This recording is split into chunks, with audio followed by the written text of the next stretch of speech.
आलोक जी, सबसे पहला प्रधानमंत्री पहुंच गए हैं। आप देख सकते हैं वो हैं तस्वीरों में ब्रह्म प्रकाश बता सकते हैं आप की गाड़ियों का काफिला।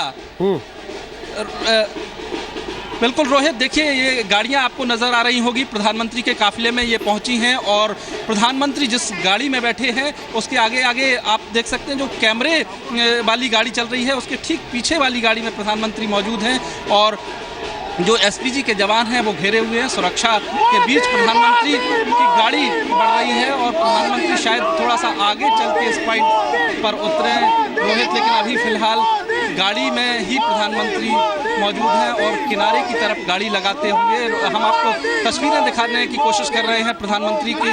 और देखिए रोहित, जो ये गाड़ी है जिस पर हमारे कैमरा पर्सन दिखा रहे हैं, इसी गाड़ी में प्रधानमंत्री मौजूद हैं। आगे हैं प्रधानमंत्री, गाड़ी के बाहर नहीं अभी आए हैं, सुरक्षा कारणों से गाड़ी में ही बैठे आगे की सीट पर बैठे हैं और लोगों का अभिवादन कर रहे हैं। रोहित, जैसे हम तस्वीरों में देखा जा सकता है, बड़ी संख्या में लोग उनका अभिवादन करते हुए प्रधानमंत्री का, और गाड़ी धीरे धीरे आगे बढ़ रही है। जो एसपीजी के घेरे में जो गाड़ी चल रही है रोहित, उसी गाड़ी से पीएम निकल रहे हैं, बाहर नहीं अभी उतरे हैं, आगे जाके शायद उतरे क्योंकि ये शुरुआती पॉइंट था। इसके आगे आगे धीरे धीरे गाड़ी बढ़ रही है रोहित, जैसा आप तस्वीरों में देख रहे हैं। और बड़ी संख्या में आप देखिए रोहित किस तरह से उनका क्रेज है। और प्रधानमंत्री अब गाड़ी के बाहर आ गए हैं रोहित, तकरीबन 50 मीटर गाड़ी चली, उसके बाद प्रधानमंत्री देखिए गाड़ी से उतर गए हैं और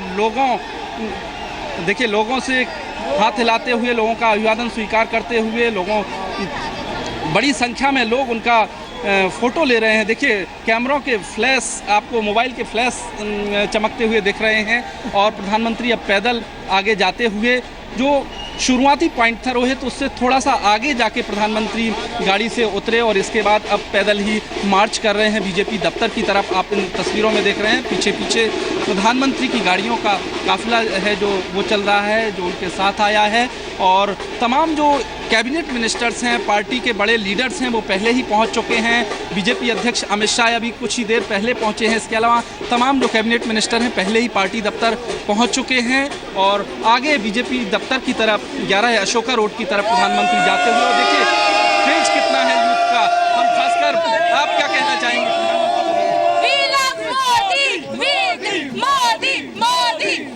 जो महिलाएं आई हैं उनमें बड़ा क्रेज है प्रधानमंत्री को लेकर। आप प्रधानमंत्री को देखने आई हैं? हाँ बिल्कुल, मैं बहुत ही ज्यादा एक्साइटेड हूँ प्रधानमंत्री जी को देखने के लिए। वो बहुत ही अच्छे नेता है और हमारे लिए बहुत अच्छे आइडल है। We hope best for the Modi, all the best Modi. क्या करते हैं, पढ़ती हैं, जॉब करते हैं? नहीं, मैं जॉब करती हूँ, I am a software engineer. Software engineer? हाँ जी। तो आपको क्या लगा कि आप चली आई? मुझे बस, मैंने एक विश करी थी कि काश दिल्ली में भी रोड शो हो तो मैं मोदी जी को देखने आऊँ, और वो मेरी विश पूरी हो गई बनारस रोड शो के बाद, और इसलिए मैं यहाँ आई उनको देखने। खासियत बताइए, क्यों प्रधानमंत्री मोदी को देखने आप यहाँ तक चली आई? क्या उनका काम जिस तरह का रहा है आप प्रभावित हैं उनके? उनमें एक सच्चाई है जो हमें बहुत मोटिवेट करती है। पहली बार हम अंदर से, हमें भारत के लिए एक फीलिंग आती है कि हाँ हम कोई चेंज ला सकते हैं, और यही फीलिंग मुझे यहाँ लाई है। और मैं बाकी युवाओं से भी ये उम्मीद। क्या नाम है आपका? ऐश्वर्या। देखिए रोहित, ऐश्वर्या सॉफ्टवेयर इंजीनियर हैं, लेकिन प्रधानमंत्री मोदी को देखने आई हैं, सुनने आई हैं, और इसी तरह के यूथ बड़ी संख्या में पहुंचे हैं। रोहित, मैं आपको बता दूं कि दोनों तरफ देखिए, दोनों तरफ कतारों में महिलाएं हैं, यूथ है, तमाम वर्ग के लोग हैं। यानी जैसा मैं रोहित कह रहा था कि सिर्फ बीजेपी कार्यकर्ता नहीं बल्कि आम जनता से भी लोग बड़ी संख्या में प्रधानमंत्री नरेंद्र मोदी को देखने पहुंचे हैं। जिस तरह का उनका क्रेज है, लोगों को उनकी वर्किंग स्टाइल पसंद है, खासकर जैसे ऐश्वर्या बता रही थी कि प्रधानमंत्री की जो वर्किंग स्टाइल है वो उनको पसंद है। और खासकर मैं रोहित आपको एक और तस्वीर दिखाना चाहूँगा कि मुस्लिम भी काफ़ी संख्या में पहुँचे हैं। आप बताइए क्या कहना चाहेंगे? पूरा देश, 125 करोड़ देशवासी मोदी जी की तरफ देख रहे हैं, देश विकास की तरफ दौड़ रहा है। जो लोग मोदी जी पे ब्लेम लगाते थे, यूपी जीतकर मोदी जी ने सबका दिल जीता है, और खास करके मुसलमानों का दिल जीता है, जहां से 40 प्रधानमंत्री मोदी को जी बिल्कुल मोदी को देखना चाहता हूं। और भविष्य में 2019 में भी मोदी जी की सरकार बनेगी, 2024 में भी मोदी जी की सरकार बनेगी। देखिए ये एक तस्वीर है, हम आपको बता रहे हैं जो, और बड़ी संख्या में लोग, मुस्लिम भी हैं, महिलाएं भी हैं और बीजेपी के कार्यकर्ता भी हैं। आप क्या कहना चाहेंगे? ये मोदी जी का जादू है और वास्तव में इतनी बड़ी जीत, ये महाजीत, और हम सब स्वागत के लिए आए, वेलकम के लिए आए और स्वेच्छा से आए हैं और हजारों की संख्या में हमारे गांव से लोग आए हैं और लगता है कि मोदी जी का अगर एक चेहरा भी देख ले, एक अपने आप में ऐसा एक स्फूर्ति आती है और मोदी जी के नाम से ही चेहरे में चमक आती है। और आप देखेंगे जो जंग यूपी में, उत्तराखंड में, 5 राज्यों में जो भारतीय जनता पार्टी ने कर दिखाया, ऐतिहासिक जीत मोदी जी की तस्वीर आपके सामने है अशोका रोड की। बड़ी संख्या में महिलाएं, युवा और तमाम आयु वर्ग के लोग आए हैं। रोहित जी बिल्कुल, तस्वीरें हम देख रहे हैं। बीजेपी दफ्तर के अंदर पहुंच गए प्रधानमंत्री इस वक्त, वहां से भी सीधी तस्वीर आ रही है। चारों तरफ सुरक्षा का कड़ा घेरा है, कार्यकर्ता है, दोनों तरफ कैमरा की भीड़ है, फूल बरसाए जा रहे हैं ऊपर से बीजेपी दफ्तर में। और वहां पर अनाउंसमेंट भी हो रहा है कि प्रधानमंत्री वहां पहुंच चुके हैं उनके बीच में। ये देखिए, पुष्प वर्षा करके अभिनंदन किया है प्रधानमंत्री का। बीच बीच में हाथ हिलाते हैं मोदी, सड़क पर जब आ रहे थे अब हाथ जोड़ के अभिवादन किया है उन्होंने अपनी पार्टी के नेताओं का, साथ ही कार्यकर्ताओं का, सहयोगियों का। अमित शाह वहाँ मौजूद है, दरवाजे पर फूल देकर उन्होंने स्वागत किया है प्रधानमंत्री मोदी का। और साथ में पार्टी के और नेता, कार्यकर्ता, मंत्री सब लोग मौजूद हैं जो अब प्रधानमंत्री को एस्कॉर्ट करके ले जा रहे हैं। विजय गोयल खेल मंत्री वहाँ आपको दिखाई दे रहे थे, रामलाल पार्टी के संगठन मंत्री हैं, अनंत कुमार हैं, साथ में वेंकैया नायडू हैं, आगे स्वागत करने के लिए मौजूद थे। कैलाश विजयवर्गीय काफ़ी करीबी इस समय रणनीतिकार, और ये पुष्प अर्पण करते हुए प्रधानमंत्री मोदी बीजेपी दफ्तर में। और इसके बाद वो जाएंगे उस मंच की तरफ जो खासतौर पे बनाया गया आज के कार्यक्रम के लिए। वहाँ पंडाल लगा है, बाकी तमाम कार्यकर्ताओं के बैठने की व्यवस्था की गई है, जहाँ ये माना जा रहा है कि प्रधानमंत्री आज संबोधित भी करेंगे।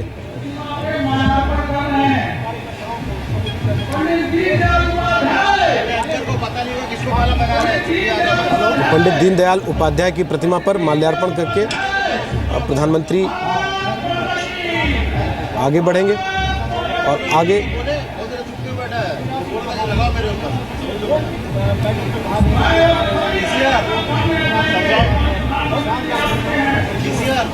और ये बीजेपी मुख्यालय है जो इस समय पावर का सबसे बड़ा सेंटर है। देश की 50% आबादी पर इस वक्त बीजेपी की सरकार है और इसी कार्यालय में प्रधानमंत्री पहुंचे हैं इस समय। गृह मंत्री राजनाथ सिंह आपको साथ में दिखाई दे रहे हैं, केंद्रीय मंत्री वेंकैया नायडू दिखाई दे रहे हैं, पीछे पार्टी के अध्यक्ष अमित शाह है और साथ ही जेपी नड्डा केंद्रीय मंत्री, वो भी आपको इस समय स्क्रीन पर दिखाई दे रहे हैं। भूपेंद्र यादव है पीछे और ये देख सकते हैं आप हुजूम कार्यकर्ताओं का जो कि इस वक्त बीजेपी मुख्यालय में उमड़ा है प्रधानमंत्री को देखने के लिए, उनको सुनने के लिए, उनसे मिलने के लिए और ये जानने के लिए कि वो क्या कहते हैं आज। ऐसा माना जा रहा है कि प्रधानमंत्री अपने कार्यकर्ताओं का धन्यवाद करेंगे उत्तर प्रदेश और उत्तराखंड की शानदार जीत के बाद, और साथ ही आगे के रोड मैप पर भी थोड़ी रोशनी हो सकता है वो डालेंगे अपने इस भाषण में। और बड़ा जमावड़ा मीडिया का भी इस वक्त वहाँ पर है। देश के तमाम बड़े अखबार, पत्रिकाएं, न्यूज़ चैनल्स, वेबसाइट्स, सब के पत्रकार वहाँ पर मौजूद हैं, फोटोग्राफर, कैमरामैन, सब के सब इसी बात पर नज़र गड़ाएं कि प्रधानमंत्री अब जब मुखातिब होंगे इस जीत के बाद पहली बार तो क्या बोलेंगे। कल उन्होंने अमरिंदर सिंह को बधाई दी, राहुल गांधी ने जब उनको जीत की बधाई दी उन्होंने उसके लिए धन्यवाद भी किया, लेकिन ये ट्विटर पर हुआ। इसके अलावा कल रात खासतौर पर प्रधानमंत्री ने बहुत से ऐसे आम लोगों को बधाई दी है जिन्होंने ट्विटर पर प्रधानमंत्री को मैसेज किए थे जीत के बाद, तो उन्होंने उन बधाई संदेशों का जवाब भी दिया रात में कुछ लोगों को। तो वहाँ अनाउंसमेंट्स होने लगे हैं कि प्रधानमंत्री पहुँच चुके हैं। आप देखिए, आप कार्यकर्ताओं के बीच पहुँचते ही प्रधानमंत्री ने हाथ हिलाकर दोनों तरफ अभिवादन किया है अपनी पार्टी के कार्यकर्ताओं का, अपने समर्थकों का, अपने सहयोगियों का। चेहरे पर मुस्कान है।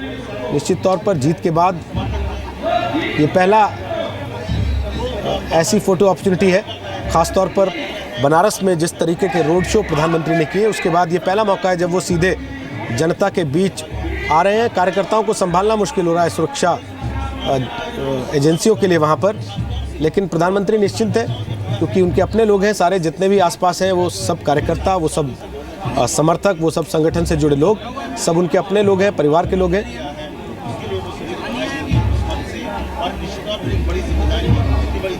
तो अगर इसे ऐसा कहा जाए कि बीजेपी के चीफ कमांडर मोदी आज अपने दफ्तर में पहुंचे हैं और सब कार्यकर्ता वहां पर उनकी बात सुनना चाहते हैं।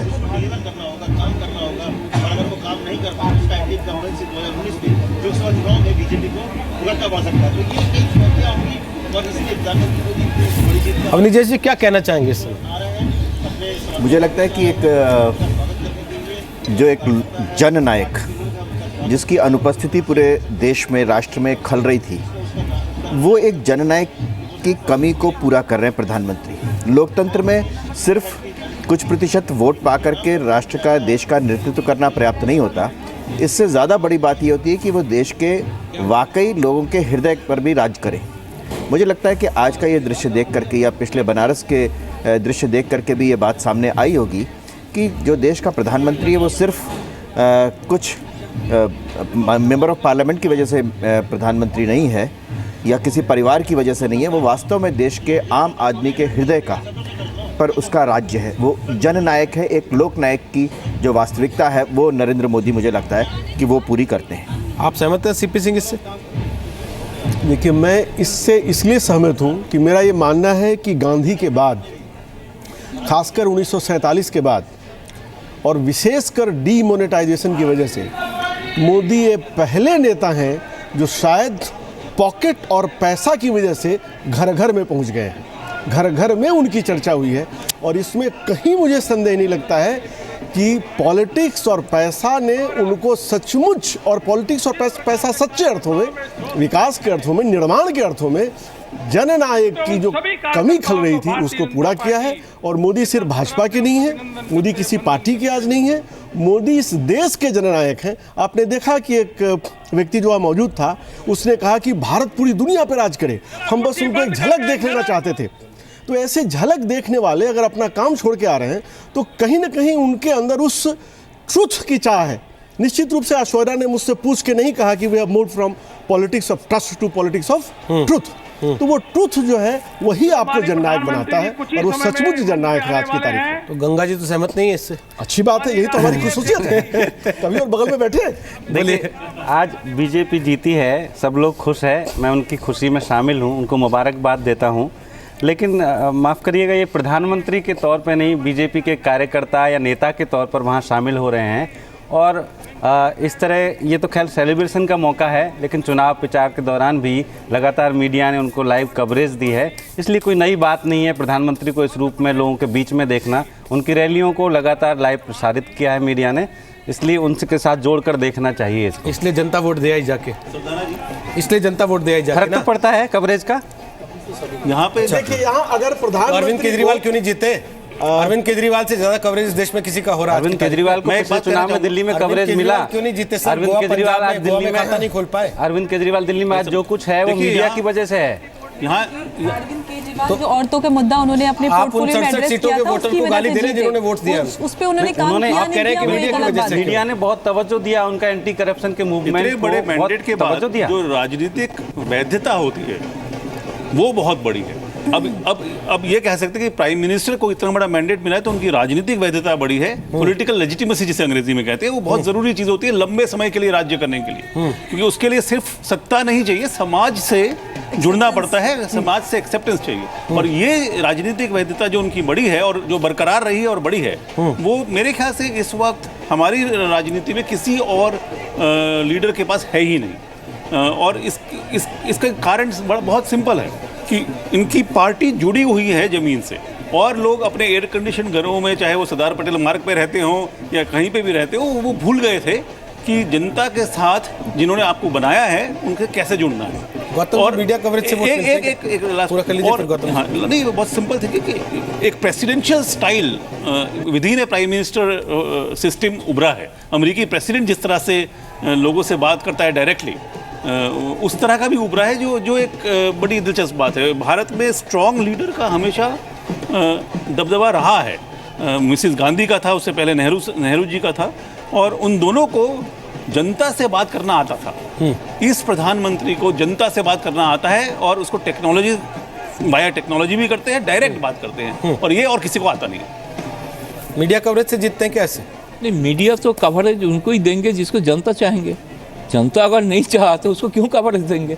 आज आप यहाँ पे मायावती को दिखा के क्या करेंगे? मायावती घर में कैसे रो रहा है, तो आपको दिखाना ही पड़ेगा जो बीजेपी आज कल वो भी जश्न दिखाया। मना रहे हैं। उन्होंने प्रेस कॉन्फ्रेंस की वो भी सबने भाई दिखाया। गंगा जी की तरह और भी बहुत लोग हैं जिन्होंने मोदी जी का कद बढ़ाया, क्योंकि मोदी जी आज जो जननेता बने, भले ही उसके खिलाफ आलोचना हो, उसके प्रशंसा हो, देश में सबसे ज्यादा चर्चित नेता आज वो है, वो मानना ही पड़ेगा। इसलिए गंगा जी का भी एक श्रेय है कि बार बार उनके बारे में चर्चा करने के लिए वो भी एक योगदान है। मुझे मीना जी से एक बात कहनी है।